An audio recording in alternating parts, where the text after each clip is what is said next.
வணக்கம். ஜேகே செய்திகளின் பிரதான செய்திகள். முதலில் தலைப்புச் செய்திகள். உள்ளூராட்சி மன்ற தேர்தலுக்கான தபால் மூல வாக்களிப்பில் பலர் பங்கேற்பு. மறு அறிவித்தல் வரை தலதா மாளிகைக்கு வர வேண்டாம் என போலீசார் அறிவுறுத்தல். தலைக்கவசத்துடன் நடமாடுபவர்களை விசாரிக்குமாறு உத்தரவு. திருமணம் முடித்து 6 நாட்களேயான கடற்படை அதிகாரி கொலை. அமெரிக்க ஜனாதிபதி டொனால்ட் ட்ரம்பை விட்டு விலகுவதாக எலான் மஸ்க் அறிவிப்பு. பாகிஸ்தானியர்கள் 48 மணி நேரத்திற்குள் நாட்டை விட்டு வெளியேற வேண்டுமென இந்தியா உத்தரவு. இந்திய கிரிக்கெட் அணியின் தலைமை பயிற்சியாளர் கௌதம் கம்பீருக்கு விடுக்கப்பட்ட கொலை மிரட்டல் தொடர்பில் விசாரணை. 2015ஆம் ஆண்டு கொழும்பு செட்டியார் தெருவில் உள்ள ஒரு விடுதியில் பெண்ணொருவரை கொலை செய்து அவரது உடலை ஒரு பயண பைக்குள் அடைத்து பின்னர் கொழும்பு பெஸ்டியன் வீதியில் உள்ள பேருந்து நிறுத்தமொன்றில் வைத்து சென்றிருந்த வழக்கில் குற்றவாளி என நிரூபிக்கப்பட்ட ஒருவருக்கு கொழும்பு உயர் நீதிமன்றம் மரண தண்டனை விதித்துள்ளது. நீண்ட வழக்கு விசாரணைக்கு பின்னர் கொழும்பு உயர் நீதிமன்ற நீதிபதி ஆதித்ய பட்டபெந்திக்கே இத்தீர்ப்பை வழங்கினார். 2015ஆம் ஆண்டு கொழும்பு செட்டியார் தெருவில் உள்ள ஒரு விடுதியில் தர்மராஜா கார்த்திகா என்ற பெண்ணை கொலை செய்து அவரது உடலை பயண பைக்குள் அடைத்து கொழும்பு பெஸ்டியன் வீதியில் உள்ள பேருந்து நிறுத்தமொன்றில் வைத்து சென்றிருந்த சம்பவம் தொடர்பில் பேட்ரிக் கிருஷ்ணராஜா என்ற நபருக்கு எதிராக சட்டமா அதிபர் கொழும்பு உயர் நீதிமன்றில் வழக்கு தொடர்ந்திருந்தார்.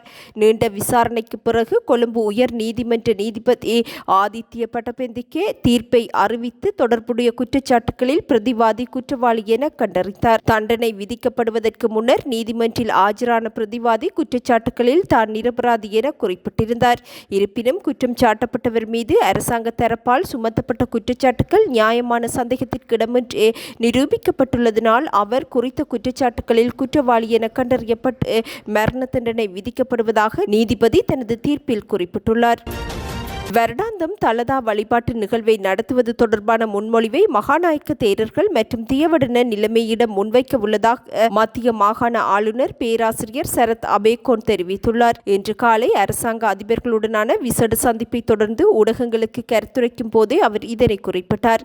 சுகாதார பிரிவினரின் வேண்டுகோளுக்கு அமைவாக கண்டியின் தற்போதைய நிலைமை குறித்து முடிவெடுப்பதற்காக மேற்படி கலந்துரையாடல் இடம்பெற்றதாகவும் மத்திய மாகாண ஆளுநர் பேராசிரியர் சரத் அபேகோன் தெரிவித்துள்ளார். வெள்ளி, சனி மற்றும் சந்திரன் ஆகிய கோள்கள் பூமிக்கு மிக அருகில் தோன்றும் அரிய வாய்ப்பை நாளை பார்வையிட முடியும் என அறிவிக்கப்பட்டுள்ளது. இந்த அரிய காட்சியை நாளை அதிகாலை கிழக்கு வானில் காண முடியும் என கொழும்பு பல்கலைக்கழகத்தின் இயற்பியல் பிரிவின் சிரேஷ்ட விரிவுரையாளர் கலாநிதி ஜனக அடசூரிய தெரிவித்துள்ளார். இலங்கையர்கள் இதை தமது வெற்று கண்களால் பார்க்கும் வாய்ப்பை பெறுவார்கள் எனவும் அவர் குறிப்பிட்டுள்ளார். நாளை அதிகாலை 5:30 மணியளவில் கிழக்கு வானத்தை பார்க்கும் போது இந்த 3 கோள்களும் மிக அருகில் தெரியும் என அறிவிக்கப்பட்டுள்ளது. இது ஒரு அரிய சந்தர்ப்பம் என்பதுடன் வெற்று கண்களால் இவ்வளவு நெருக்கமாக அணுகுவதை காண்பதும் அரிது எனவும் கிழக்கு அடிவானம் தெளிவாக இருக்கும் இடத்தில் இது தெரியும் எனவும் கொழும்பு பல்கலைக்கழகத்தின் இயற்பியல் பிரிவின் சிரேஷ்ட விரிவுரையாளர் கலாநிதி ஜனக அடசூரிய தெரிவித்துள்ளார். அக்கரைப்பற்று பொத்துவில் A4 பிரதான வீதியில் இடம்பெற்ற வாகன விபத்தில் குழந்தை ஒன்று உயிரிழந்துள்ளது. அக்கரைப்பற்று பொத்துவில் A4 பிரதான வீதியின் தாண்டியடி பகுதியில் அக்கரைப்பற்று திசையில் இருந்து பொத்துவில் நோக்கி சென்ற கார் ஒன்று வீதியில் சென்ற மாடு மீது மோதி நேற்று மாலை விபத்து இடம்பெற்றது. விபத்து நடந்தபோது காரின் சாரதி, அவரது மனைவி மற்றும் குழந்தை இருந்துள்ளதுடன் காயமடைந்த குழந்தை திருக்கோவில் வைத்தியசாலையில் அனுமதிக்கப்பட்டு பின்னர் மேலதிக சிகிச்சைக்காக அக்கரைப்பற்று வைத்தியசாலைக்கு மாற்றப்பட்ட நிலையில் உயிரிழந்துள்ளது. அட்டாளைச்சேனை 5 வசிப்பிடமாக கொண்ட 9 மாத குழந்தையே சம்பவத்தில் உயிரிழந்துள்ளதாக அறிவிக்கப்பட்டுள்ளது. திருக்கோவில் போலீசார் மேலதிக விசாரணைகளை முன்னெடுத்துள்ளனர். உள்ளூராட்சி மன்ற தேர்தலுக்கான தபால் மூல வாக்களிப்பு இன்று ஆரம்பமான நிலையில் பல அரச ஊழியர்கள் தமது வாக்குகளை பதிவு செய்துள்ளனர். இன்றைய தினமும் ஏப்ரல் 25, 28 மற்றும் 29ஆம் திகதிகளிலும் தபால் மூல வாக்குகளை அளிப்பதற்கான வாய்ப்பு வழங்கப்பட்டுள்ளதாக தேர்தல் ஆணைக்குழு அறிவித்துள்ளது. அரச நிறுவனங்கள், போலீசார், முப்படைகள், பாடசாலை, கூட்டு தாபனங்கள் மற்றும் அரசியலமைப்பு சபை உள்ளிட்ட அனைத்து நிறுவனங்களின் தபால் மூல வாக்கு விண்ணப்பதாரர்கள் இந்த 4 நாட்களில் தமது தபால் தபால் மூல வாக்குகளை பதிவு செய்ய முடியும். இவ்வாண்டு உள்ளூராட்சி மன்ற தேர்தல் தொடர்பாக 6,48,495 விண்ணப்பதாரர்கள் தபால் மூலம் வாக்களிக்க தகுதி பெற்றுள்ளதாகவும் தேர்தல்கள் ஆணைக்குழு அறிவித்துள்ளது. எவ்வாறாயினும் தபால் மூல வாக்குகளை பதிவு செய்வதற்கான நேரம் மேலும் நீடிக்கப்படாது எனவும் தேர்தல் ஆணையாளர் நாயகம் சமன் ஸ்ரீ ரத்நாயக்க தெரிவித்துள்ளார். பாடசாலை மாணவர்களுக்கு போஷாக்கு உணவை வழங்கும் திட்டத்தை தொடர்ந்தும் செயற்படுத்த அரசாங்கம் கொள்கை முடிவை எடுத்துள்ளதாக ஜனாதிபதியின் செயலாளர் கலாநிதி நந்திக சனத்குமார் தெரிவித்துள்ளார். குறித்த திட்டத்தில் ஈடுபட்டுள்ள அனைத்து பங்குதாரர்களுடனும் ஜனாதிபதி செயலகத்தில் நடைபெற்ற கலந்துரையாடலில் உரையாற்றிய போதே அவர் இதனை குறிப்பிட்டார். பாடசாலை மாணவர்களிடையே இரத்தச்சோகையை குறைக்கும் நோக்கில் உலக உணவு திட்டத்தின் உதவியுடன் போஷாக்கான உணவுகளை வழங்கும் திட்டம் அமுல்படுத்தப்படுகின்றது. குறிப்பாக பாடசாலை மாணவர்களிடையே ஏற்படும் இரத்தச்சோகையை நீக்க இரும்புச்சத்து மற்றும் ஃபோலிக் அமிலத்துடன் தயாரிக்கப்படும் செறிவூட்டப்பட்ட அரிசி பாடசாலை மாணவர்களின் மதிய உணவின் திட்டத்தின் கீழ் சேர்க்கப்படும் என ஜனாதிபதியின் செயலாளர் கலாநிதி நந்திக சனத்குமார் தெரிவித்துள்ளார். முன்னாள் ராஜாங்க அமைச்சர் டயனா கமகேவுக்கு எதிரான வழக்குகளின் விசாரணையை எதிர்வரும் ஜூலை மாதம் 31ஆம் தேதிக்கு ஒத்திவைக்க கொழும்பு நீதவான் நீதிமன்றம் உத்தரவிட்டுள்ளது. செல்லுபடியான விசா இன்றி இலங்கையில் தங்கியிருந்ததாக தெரிவித்து முன்னாள் ராஜாங்க அமைச்சர் டயனா கமகேவுக்கு எதிராக குடிவரவு குடியகழ்வு சட்டத்தின் கீழ் குற்றப்புலனாய்வு திணைக்களம் 7 குற்றப்பத்திரிகைகளை தாக்கல் செய்திருந்தது. இவ்வழக்கு இன்று கொழும்பு பிரதான நீதவான் தனுஜா லக்மாலி முன்னிலையில் விசாரணைக்கு எடுத்துக் கொள்ளப்படவிருந்தது. இருப்பினும் பிரதான நீதவான் தனுஜா லக்மாலி இன்று சமூகம் அளிக்காமையினால் குறித்த வழக்கு கொழும்பு மேலதிக நீதவான் ஹர்ஷன கெகுனுவெல முன்னிலையில் விசாரணைக்கு எடுத்துக் கொள்ளப்பட்டது. இதன்போது இவ்வழக்கு தொடர்பான மேலதிக விசாரணைகளை ஜூலை மாதம் 31ஆம் தேதிக்கு ஒத்திவைக்க கொழும்பு மேலதிக நீதவான் உத்தரவிட்டுள்ளார். மறு அறிவித்தல் வரை புனித தந்ததாது கண்காட்சியை பார்வையிடுவதற்கு கண்டிக்கு செல்வதனை தவிர்க்குமாறு போலீசார் பொதுமக்களிடம் கோரிக்கை விடுத்துள்ளனர்.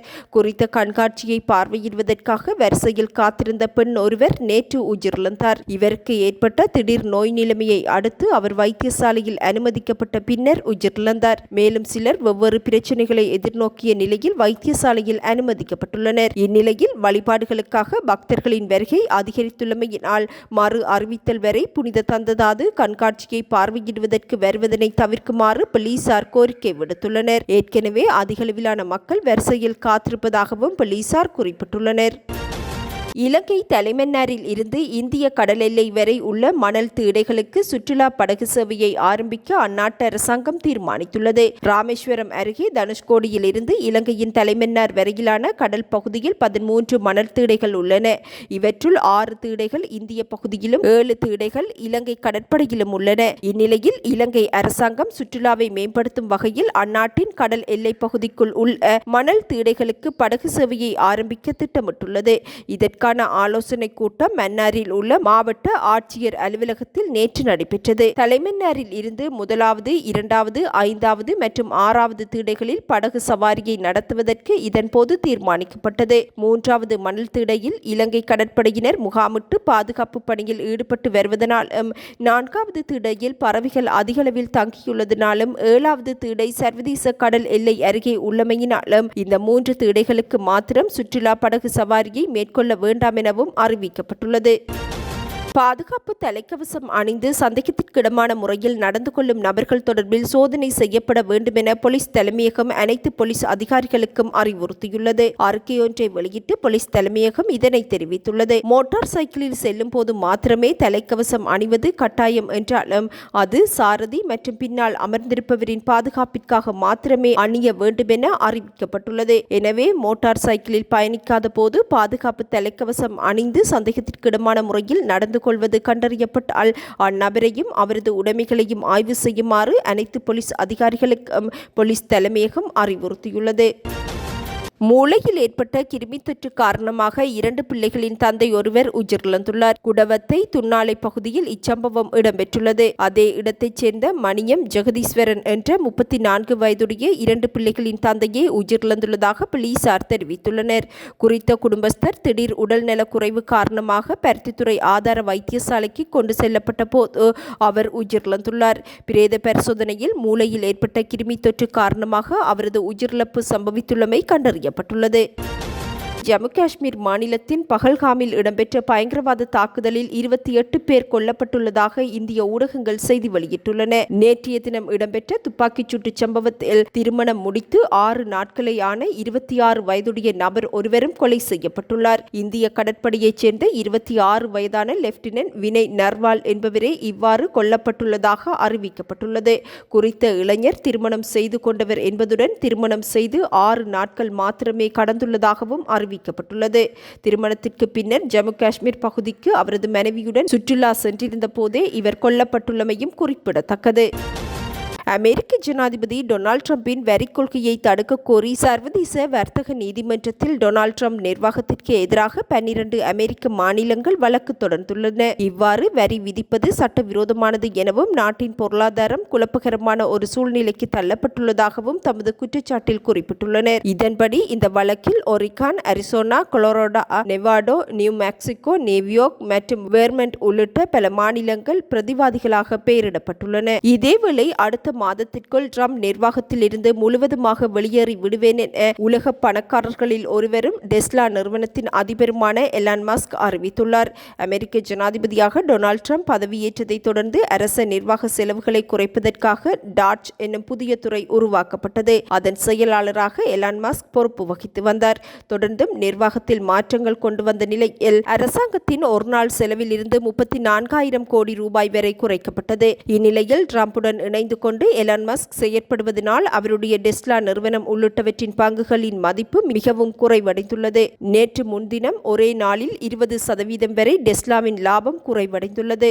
தொடர்ந்தும் ட்ரம்ப் நிர்வாகத்தின் கீழ் செயற்படும் டாட்ஜ் துறைக்கு நேரம் ஒதுக்குவதை குறைத்துக் கொள்ள இருப்பதாக தெரிவித்துள்ள எலான் மஸ்க் தனது நேரத்தை ஒதுக்கி டெஸ்லாவின் வளர்ச்சிக்கு பங்காற்ற தீர்மானித்துள்ளதாகவும் குறிப்பிட்டுள்ளார். அடுத்த மாதத்திற்குள் டொனால்ட் ட்ரம்ப் நிர்வாகத்தில் இருந்து முழுவதுமாக வெளியேறி விடுவேன் என எலான் மஸ்க் தெரிவித்துள்ளமை குறிப்பிடத்தக்கது.